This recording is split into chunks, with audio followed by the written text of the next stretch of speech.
kalau nyari kerja jangan pilih-pilih, terus lakuin sebisanya, nggak kuat istirahat, berjuang lagi agar sukses. Kerja itu jangan gengsi.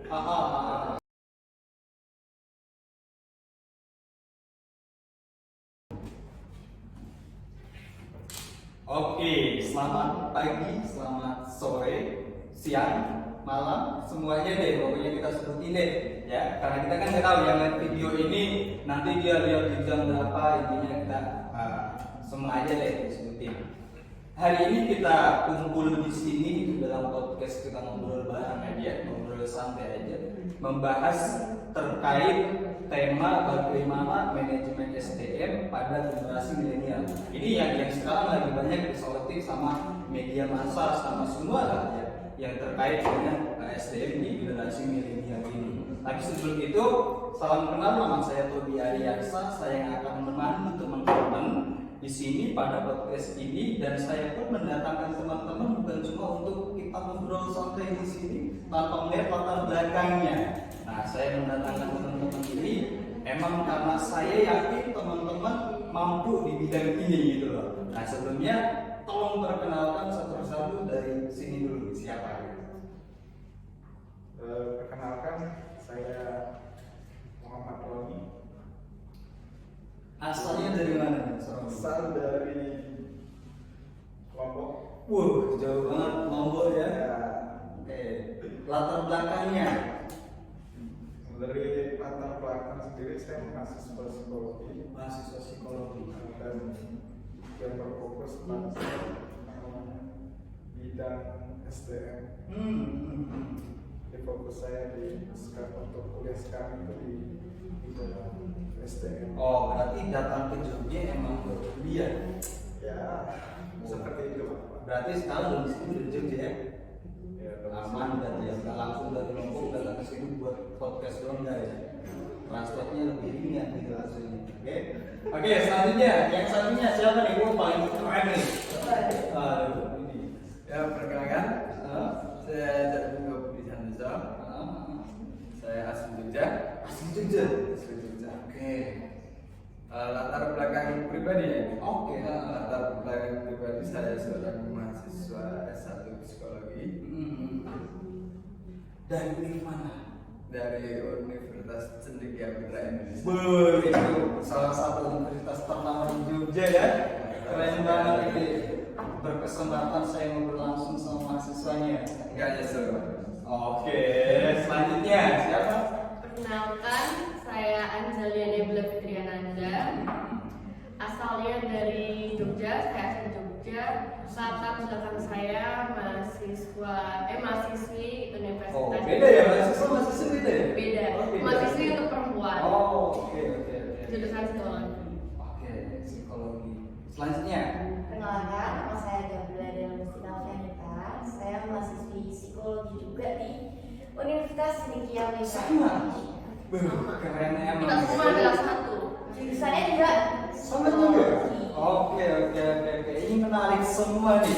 Ternyata yang datang di sini teman-teman dari psikologi semua gitu kan, latar belakangnya. Tapi sebelum kita masuk ke pembahasan nih, aku mau tahu dulu nih, kira-kira kenapa teman-teman masuk di psikologi nih? Mulai dari siapa dulu nih yang mau berbicara dulu? Ada? Dari siapa dulu? Nah, dari ini dulu deh. Oke,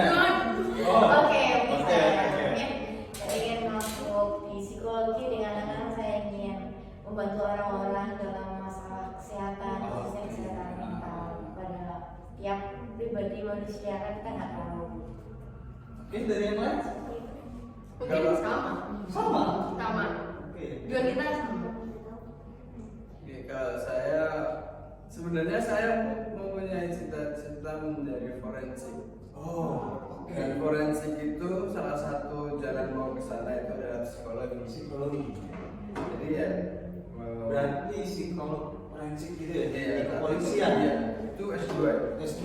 Iya. Semoga tercapai. Amin. Gimana? Kalau dari saya sendiri, kayaknya cukup aneh deh Pak. Gimana?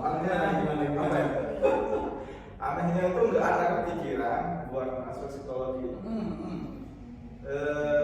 Dulu awalnya saya suka baca buku Sherlock Holmes. Oke. Itu tentang forensik tadi. Ini tuh kayak keren banget nih, bisa membaca karakter orang, terus bisa memecahkan kasus-kasus yang ada. Jadi keren gitu, karena yang paling cocok dengan jurusan ini jurusan psikologi. Kalau peminatannya sendiri Mas Roni gimana? Psikologinya? Ya seiring berjalannya waktu, setelah mengetahui dunia psikologi itu seperti apa, jadi kalau untuk sekarang kayaknya minatnya lebih ke pendidikan. Pendidikan? Bukan di PIO, bukan? Oke. Tapi saya juga tertarik dengan PIO ini, karena dunia PIO itu dunia yang sangat berkarakter. Jadi kalau memang mau tahu karakter orang itu ya PIO itu Ya, coba. ini dari semua yang kumpul yang jujur yang paling menarik ini Bang Roni, pragmatis sendiri kayaknya. Oke, kita mulai ke pembahasan nih. Kalau misalkan kita bicara tentang manajemen SDM dan generasi milenial, sebenarnya aku mau tahu nih, sebenarnya generasi milenial sama generasi yang lain bedanya apa? Ini siapa dulu nih? Kira-kira dari Mas Miko dulu nih. Perbedaannya, perbedaan generasi milenial sama generasi yang lain itu ada. Kita ambil contohnya di cara mereka belajar, ya kan? Kita ambil contoh di generasi milenial sama generasi Z. Kalau generasi milenial itu belajar itu sekedar kayak pengen belajar. Nah, kalau generasi Z itu kayak belajar itu fashion, gaya hidup mereka itu belajar. Itu salah satu contohnya gitu. Mungkin ada yang Mas Rani nambahin ya dari yang lain? Dari mbaknya nih, ayo. Mungkin kalau generasi milenial itu lebih pada tahunnya ya, tahun antara generasi milenial dan generasi lainnya seperti generasi Z, Y itu kan bedanya dari tahunnya. Seperti itu. Tapi emang berarti tiap generasi itu ada jenjangnya gitu ya. Misalkan generasi Z dari sini ke sini, dari tahun ini sampai tahun ini gitu ya. Milenial. Berarti kalau milenial itu tahun berapa? Tahun 1980 sampai itu ada beberapa persepsi. Ada yang bilang 80 sampai 95, ada yang bilang 80 sampai 2000 Mas. Jadi tergantung kita ikutnya yang mana ini. Oke, berarti kita di sini sebagai generasi apa? milenial. Milenial. Milenial. Oh, berarti pas banget kita membahas milenial dan kita pun milenial. Gitu. Oke, kalau garis besarnya deh, sebenarnya generasi milenial itu seperti kayak gimana? Mungkin dari ahli gimana gitu, ada nih kira-kira dari Mas Roni nih. Kalau generasi itu kan ini spesifiknya ke milenial. Jadi generasi itu ada banyak. Jadi ada generasi yang tradisional, itu generasi sebelum kemerdekaan. Ada generasi baby boomers, ada generasi X, generasi Y. Nah, generasi Y ini adalah generasi milenial. Oke. Itu istilah yang disebutkan. Kemudian ada generasi Z setelah ini. Tadi kan generasi milenial dari tahun berapa ke berapa gitu. Kalau Z ini dari 2000 sampai 2010. Itu katanya 10 tahun. Terus generasi setelahnya itu namanya generasi apa ya? Generasi Alpha. Oke. Terus kalau bahas masalah kita manajemen SDM gitu ya, kita bahas manajemen SDM, kita katakanlah perusahaan gitu kan. Kan tiap generasi itu pasti punya karakteristik buat dia melakukan pekerjaan gitu ya. Kira-kira yang signifikan deh dari generasi milenial ketika dia bekerja di salah satu perusahaan itu kayak gimana sih? Ayo, dari siapa nih yang lebih mampu menjawab deh? menurut saya sendiri, saya juga karena generasi milenial itu kalau dia waktu kerja itu sikapnya itu ambisius, ya. Oke. Terus sama multitasking, Semua dikerjain. Oke. Percaya diri dan independen. Oke. Kalau saya sendiri merasakan tuh kayak milenial tuh lebih ke ngatur. Oh, oke. Lebih suka dia ngatur gitu. Kayak misal ada juniornya gitu di perusahaan ya kan, dia ngatur. Ya itu tujuannya tuh untuk mendidik ya. Menarik. Berarti bisa dikatakan kalau misalkan ngatur generasi milenial ini cocok buat leader. Iya. Basicnya leader. Iya. Mengatur gitu ya. Oke. Dari yang lain gimana?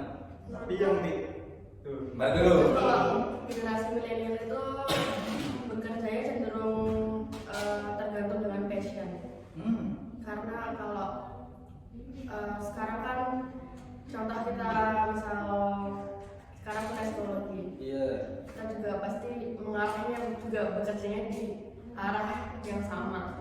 Jadi apa ya, untuk memecah dari jurusan kita itu kayak nggak passion banget gitu loh. Oke. Itu aja sih gampang.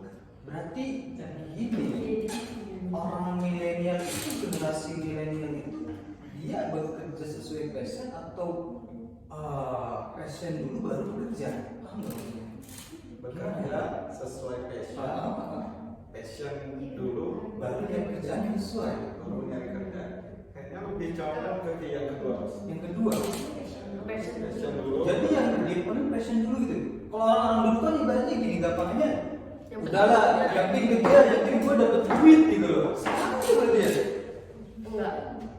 Jadi khususnya kalau generasi milenial itu generasi yang kelahiran tadi itu generasi yang apa ya, pengen mewujudkan idealis mereka pada suatu pekerjaan. Jadi itu tadi kenapa generasi milenial bersifat leader gitu kan. Jadi kemudian tadi passion. Jadi mereka bekerja sesuai dengan passion. Terus efek dari perusahaan nih, kalau misalnya kayak gitu berarti perusahaan susah nyari SDM, apa enggak? Kira-kira menurut teman-teman gimana? Soalnya kan gini, kalau zaman dulu ibaratnya kita nyari SDM buat A, B, C, D misalkan, buat posisi ini, itu gampang, atau semua orang yang penting mau, terus mau belajar gitu loh. Kalau sekarang kan enggak, dia bekerja hanya dengan passion dia gitu loh. Dari perusahaan kira-kira kalau misalnya kayak gitu, dia bisa enggak ya? Mungkin kelihatan susah, tapi perusahaan itu nanti punya kualitas SDM yang bagus karena setiap Iya. SDM yang ada itu mempunyai passion yang besar gitu, udah mempelajarinya lebih dalam. Terus apalagi generasi milenialnya adalah generasi yang kreatif juga kan. Oke, kreatif. Zaman ini. Contoh kreatifnya gimana? Sekarang lebih banyak generasi yang lebih open minded. Oke. Salah satunya berbeda dengan generasi zaman dulu, masih pemikirannya masih tertutup. Sekarang lebih open minded dan cenderung dari pemikirannya open minded itu mereka cenderung lebih kreatif dan out of the box. Kita bicara masalah tadi ya, generasi yang milenial sama generasi sebelumnya gitu, yang katakanlah udah zaman dulu gitu kan. Kalau misalkan nih, mereka bergabung di salah satu perusahaan gitu kan. Katakanlah misalkan yang jadi atasan, yang jadi manajer itu orang-orang zaman dulu bisa kan, yang sebelum generasi milenial, dan yang bawahannya itu ternyata milenial. Mereka punya pemikiran yang berbeda ya. Nah itu cara menyikapinya kayak gimana Pak? Misalkan teman-teman itu sebagai katakanlah manajer misalkan, atau pemilik perusahaannya sebagai owner aja deh, kira-kira gimana? Bawahnya generasi Milenial, atasnya itu generasi yang sebelumnya gitu. Itu kan jelas beda pikirannya. Nah itu gimana? Nah itu menurut saya itu ya agak susah ya. Apalagi kayak atasan kita itu kan generasi sebelum generasi milenial. Nah, Itu kayak kita yang ngikutin dia, ngikutin atasan, apalagi itu atasan kan Mas. Berarti kan kita, apalagi atasan yang seperti itu, berarti kan generasi milenial seperti kita yang bekerja di situ, kita kan dituntut menjadi mesin. Iya, mesin yang bisa diatur sama atasan. Nah, seperti itu. Jadi kita ya nurut-nurut aja. berarti harus nurut. Nurut. Oke, dari yang lain aja. Menarik gini, soalnya pembahasannya kan ketika sudah masuk dalam perusahaan. Iya. Jadi kalau apa namanya, temukan kekaguman, satu kali temukan kekaguman dari setiap masing-masing generasi. Dan kekaguman itu mereka bekerja karena apa sih? Oke. Kalau yang generasi sebelumnya itu kan mereka apa ya, generasi sebelumnya berarti generasi X ya.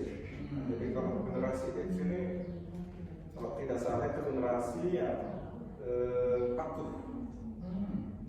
Jadi kalau generasi sebelumnya bekerja itu adalah suatu kewajiban, generasi setelahnya ada kendor gitu. Jadi mereka sifatnya patuh. Jadi mereka bekerja untuk memenuhi kebutuhan, namanya kebutuhan makan, minum. Gitu. Kayak kalau orang-orang dulu kan ketika kalau dia masih polos nih orang tua kita mungkin kan, kalau yang masih pemikirannya masih ini, kamu belajar, kamu supaya nanti kamu bisa kerja yang layak, gajinya layak, kamu makan bisa ini terpenuhi dan segala. Itu pemikiran-pemikiran mereka. Kalau generasi milenial ini kan pemikirannya karena kemampuan saya begini, maka saya akan bekerja seperti ini. Nah, itu cara manage gitu. Kalau generasi Z beda lagi nih. Generasi Z kan mereka bekerja karena memang untuk gaya hidup mereka seperti itu. Jadi mereka bekerja karena keren. Kerjaan keren. Generasi Z. Bisa nggak kalau misalkan tadi kita bicara kerja itu keren, mereka nggak memikirkan terserah lu bodo amat, gue gaji berapa yang penting gue kerja di situ udah keren. Mereka kepikiran gitu ya? Mungkin bisa jadi. Bisa jadi. Oh, berarti kalau misalkan kayak gitu, kedepannya perusahaan ada kemungkinan juga ya? Ya. Contoh simpelnya ada kasus teman saya itu generasi Z Mas. Oke, gimana? Generasi Z. Terus beberapa tahun yang lalu di Indonesia kan booming vapor. Oke. Ya kan booming vapor, generasi Z ikutan vapor. Nah, ada tuh lowongan jadi apa namanya yang jaga vape store itu. Vape store dia juga recoil. Nah, itu kebanyakan justru bukan anak milenial. Justru generasi Z. Karena mereka beranggapan kalau vapor itu keren untuk mereka. Jadi nongkrong mereka Agak aneh juga ya? Ya. Iya, agak aneh juga. Jadi teman-teman zaman sekarang ini berarti mereka benar-benar bekerja itu karena emang gaya hidup mungkin ya? Iya. Gaya hidup, bukan bodo amat deh gue digaji berapa, yang penting gue kerja di sini udah kelihatan keren gitu kan. Gue pakai keren kayak gini. Bahkan ya saya juga pernah menemui nih orang yang dia bekerja itu bukan cuma gara-gara gajinya, tapi gara-gara seragamnya. Pernah dengar nggak? Pernah. Nah itu gimana tuh? Dari mana deh? Kira-kira gimana? Mbak berdua nih. Efeknya seandainya kita jadi apa namanya yang memanage gitu kan. Oke. Jadi kita tahu banget gitu. Oh ini kerjaannya. Kalau yang tadi sebelum itu kan karena kewajiban. Oh digaji nggak digaji ini kewajiban saya loh. Buat ini apa namanya bekerja. Maksudnya kan passion.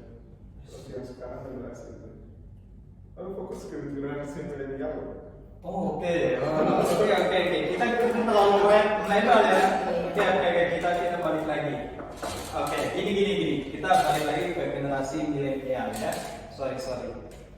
Kalau misalkan nih, generasi milenial dia bekerja di salah satu perusahaan, misalkan dengan keterbatasannya, kemampuannya, skillnya gitu ya. Kira-kira bagaimana sih cara mengembangkan SDM tersebut? Ada nggak sih strategi-strategi buat menghadapi SDM kayak gitu? Ini untuk HR gitu ya. Kan teman-teman anak-anak psikologi nih, ya kan pasti paham lah kira-kira gimana. Dari siapa dulu nih? Lempar-lemparan. Ayo. Kayaknya paham semua makanya lempar-lemparan nih kan. Kalau dari HR sendiri, saya ingat waktu kelas dosen saya juga pernah bilang ada satu program dari perusahaan, tapi ini tergantung perusahaannya dia yang ngasih program itu apa enggak, yaitu apa namanya, yang buat dari perusahaan nyekolahin karyawannya itu.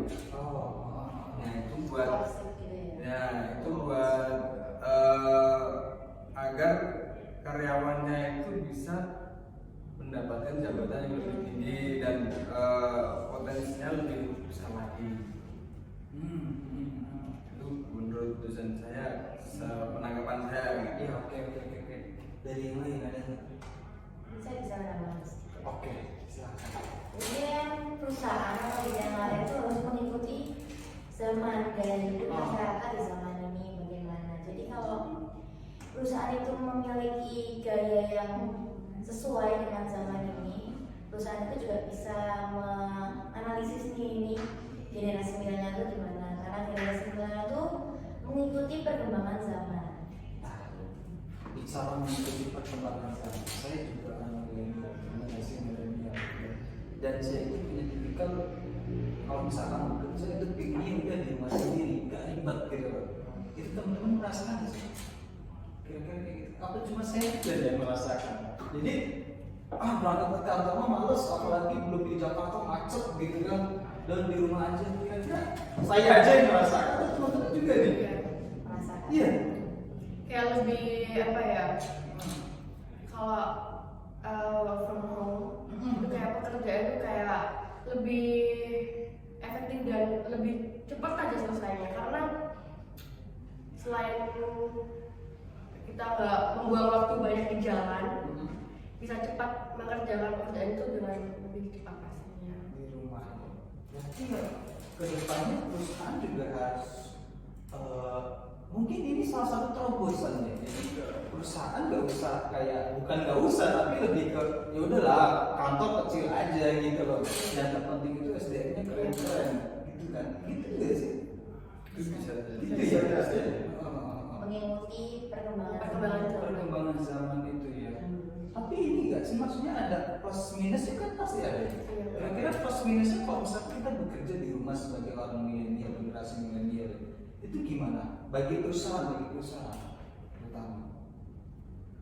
Kalau impact bagi perusahaan itu menurutku sih ini adanya perbedaan persepsi tadi ya antar generasi ke generasi gitu kan.